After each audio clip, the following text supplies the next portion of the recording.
नाशिक महानगरपालिका सार्वत्रिक निवडणुकीसाठी पंचवटी विभागात आज 30 डिसेंबर रोजी उमेदवारी अर्ज दाखल करण्याचा शेवटचा दिवस असल्याने संपूर्ण परिसरात निवडणुकीची धामधूम पाहायला मिळते।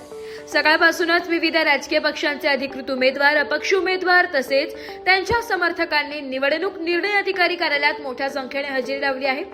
उमेदवारी अर्ज दाखल करताना अनेक उमेदवार आणि त्यांचे कार्यकर्ते मोठ्या प्रमाणात दाखल झाले।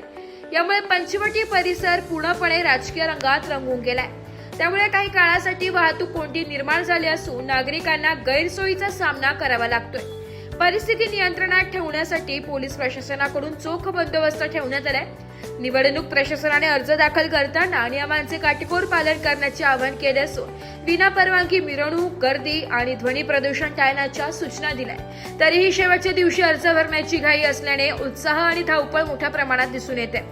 उमेदवारी अर्ज दाखल झाल्यानंतर छाननी प्रक्रिया पार पडणार असून त्यानंतर उमेदवारी मागे घेण्याची मुदत दिली जाणार आहे। अंतिम उमेदवाराची यादी जाहीर झाल्यानंतर पंचवटीसह संपूर्ण नाशिक शहरात प्रचाराला वेग येणार असून निवडणुकीची खरी रंगत त्या टप्प्यावर पाहायला मिळणार आहे।